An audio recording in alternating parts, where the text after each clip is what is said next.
अस्सलामुअलैकुम वरहमतुल्लाहि वबरकातुहू। बिस्मिल्लाहिर्रहमानिर्रहीम।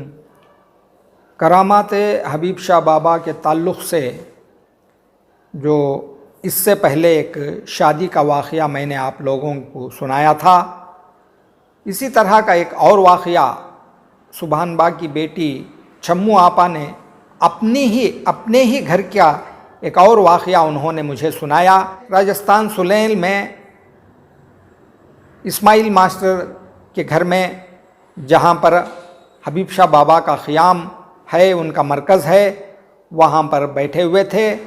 मैं अपनी बेटी ताजुन्निसा जो 2 साल की उम्र की बच्ची को लेकर हबीब शाह बाबा से मिलने के लिए गई। सलाम दुआ होने के बाद मैं हबीब शाह बाबा के सामने बैठ गई। बहुत सारे लोग अपनी अपनी कहानियाँ सुना रहे थे और मैं भी एक तरफ बैठ गई खामोशी से। मेरे गोद से मेरी बच्ची ताजुन्निसा हज़रत हबीब शाह बाबा के सामने चले गई। जैसे ही मेरी बेटी ताजुन्निसा हबीब शाह बाबा के सामने गई तो हबीब शाह बाबा ने कहा, क्या ये कोटा की बहू, आओ मेरे पास। ये अल्फाज बोल करके आप ताजुन्निसा को लेकर अपनी गोद में बैठ गए। अब मैं सोचती रही, यहाँ तो कोई जवान लड़कियाँ नहीं हैं, ये बात आप किस लिए कह रहे हैं, किसके लिए कह रहे हैं। मैंने पूछा, हुजूर आप कोटा की बहू बोल करके किससे कह रहे हैं, किसको बता रहे हैं। तो हबीब शाह बाबा ने कहा, मेरे गोद में जो ताजुन्निसा आपकी बेटी बैठी हुई है, यही बेटी कोटा की बहू है। तो मैंने मुस्कुराया, मुस्कुरा करके कहा कि अभी तो ये बच्ची है, देखा जाएगा। कह करके मैं खामोश हो गई। उसके बाद थोड़े वक्त के तक जो है मैं हबीब शाह बाबा के पास बैठी रही। उसके बाद हम निकल करके अपने घर आ गए। वक्त गुज़रता गया, लम्हे गुज़रते गए, ज़माना गुज़रता गया, बच्ची जवान हो गई और हम लोग ये वाक़या भूल गए।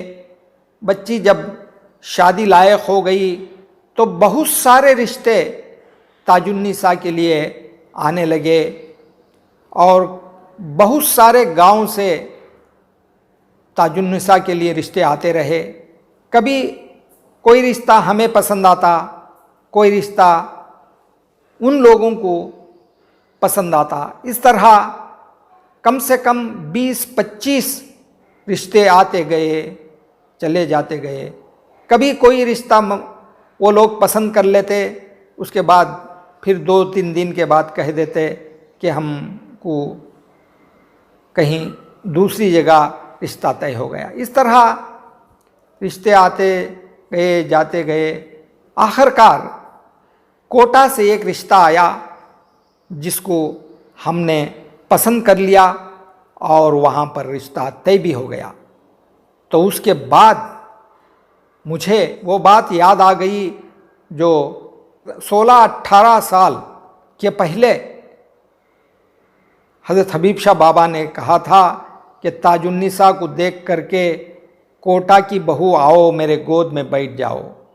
इस तरह जबकि ताजुन्निसा अभी छोटी बच्ची है, 2 साल की बच्ची है, हज़रत हबीब शाह बाबा की नज़र, वो तो मादरजाद वली थे। जिस तरह हबीब शाह बाबा ने बताया था उसी तरह कोटा ही में जो है हमारी बच्ची की शादी हुई और आज उस घर में हंसी खुशी हमारी बच्ची ज़िंदगी गुजार रही है। ये थे करामाते हबीब शाह बाबा, जिसको आगे ही मुस्तक़बिल में क्या होने वाला है ये तमाम बातें हबीब शाह बाबा हमें बता दिया करते थे। करामाते हबीब शाह बाबा के ताल्लुक़ से हमने आप लोगों के सामने एक एक करामत आपके गोशे गुजार कर रहे हैं। सुनैल में होटल वाले सुभान बा की बेटी छम्मू आपा के ज़बानी हमने एक दो वाक़यात शादी के ताल्लुक़ से सुना था। एक तीसरा वाक़या उन्हीं की ज़बान से मैंने सुना था कि छम्मू आपा के छोटे भाई गुड्डू की शादी का वाक़या उन्होंने मुझे सुनाया कि जब गुड्डू की शादी के लिए बहुत सारे रिश्तों को हमने देखा और वो लोग भी आकर के गुड्डू को देख कर जाते और जाने के 2-3 दिन बाद बहाने बना करके वो जो है निकल जाते। इस तरह कई जगहों से रिश्ते आते और वो नापसंद करके चले आते। गुड्डू के रिश्ते से बहुत बेजार हो गए कि कहीं से भी कोई रिश्ता नहीं आता था। आखिरकार मैंने मिन्नत मांगी कि अरे हबीब शाह बाबा, अब हमारे भाई को तो कोई रिश्ता नहीं आ रहा है, अब आप ही हैं कि हम कोई रिश्ता लगाओ और हम आपका इंतज़ार करने लगेंगे। हबीब शाह बाबा उस वक्त कदरी में थे और हम उनका इंतज़ार कर रहे थे।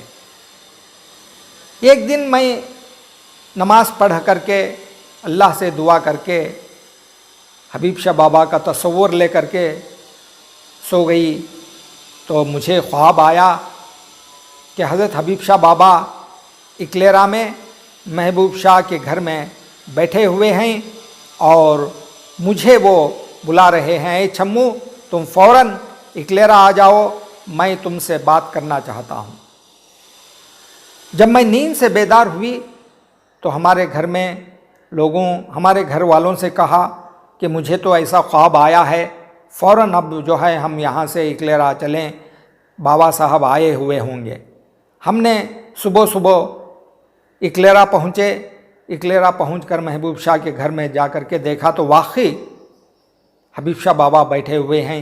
जैसे ही हमने दाखिल हुए मुस्कुरा करके कहा, आओ छम्मू, हमने कब से तुम्हारा इंतज़ार कर रहे हैं, आओ बोल करके बिठा करके खाना वाना खिला करके सामने बिठा करके कहा कि बताओ छम्मू कैसे हो तुम। अब उसके बाद जो वाक़या ख्वाब में मैंने देखा था वो हबीब शाह बाबा से कहने लगी तो मुस्कुराए, इसीलिए मैंने तुम्हें बुलाया है, बताओ तुम्हारा क्या मसला है। तो अब वो कहने लगी कि देखो कई रिश्ते आ रहे हैं मगर एक रिश्ता भी तय नहीं हो रहा है, ऐसी कौन सी रुकावटें हमारे भाई के रिश्ते में आ रही हैं, आप खुद देख लीजिए, ना कोई एक रिश्ता आप तय करा दीजिए। हबीब शाह बाबा ने मुस्कुराते हुए कहा, सुनेल चले जाओ, तीसरे दिन तुम्हारे घर एक रिश्ता आएगा, उस रिश्ते को तुम मंजूर कर लेना, जा करके लड़की को देख लेना और वहीं पर रिश्ता तय कर देना। अब वहाँ से हम इकलेरा से निकले, फ़ौरन सुनेल आ गए। सुनेल आ करके इंतज़ार करते रहे। जिस तरह हबीब शाह बाबा ने कहा तीसरे दिन तुम्हारे घर रिश्ता आएगा, इसी तरह तीसरे दिन मास्टर हकीम साहब सुबह सुबह हमारे घर आए। आ करके कहा कि सुभान बा, मैं तुम्हारे लड़के गुड्डू के लिए एक रिश्ता लाया हूँ। बकानी में हमारे साथी हकीम अब्दुल हमीद मास्टर साहब की एक लड़की है, पढ़ी लिखी है, वो एमए बीएड की हुई है। अगर आप लड़की को देखने चलें और देख लें तो आपके लड़के से ये रिश्ता तय कर देंगे। तो फ़ौरन हम लोग तैयार हो गए और दूसरे दिन बकानी पहुंच गए।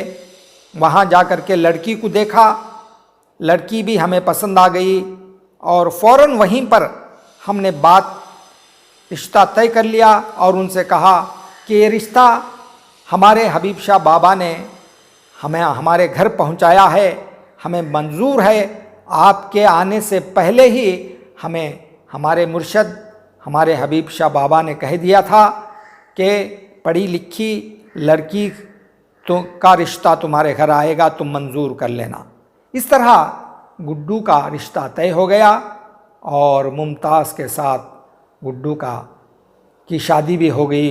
और अल्लाह ताला आज गुड्डू को आराम व आसाइश के साथ रखा है। इस तरह जब कोई ना होने वाली बात भी हमारे पास आ जाती, मुश्किलों में पड़ जाते, तो जब हम हबीब शाह बाबा को याद कर ले तो हबीब शाह बाबा हमारी मुश्किलात को, हमारे ना होने वाले नामुमकिन काम को भी मुमकिन कर दिखाते हैं। और आज भी हमारे घरों में मुश्किलात आ जाती हैं, मुसीबतें आ जाती हैं, रिश्ते नहीं होते हैं, तब भी जब हम याद करते हैं तो फ़ौरन हमारी मुश्किलात को दूर करते हैं, हमारे ना होने वाले काम भी सुधार देते हैं। इसीलिए आज हम हबीब शाह बाबा को याद करते हैं और उनसे फैज़ हासिल करते हैं। अस्सलामु अलैकुम व रहमतुल्लाहि व बरकातुहू।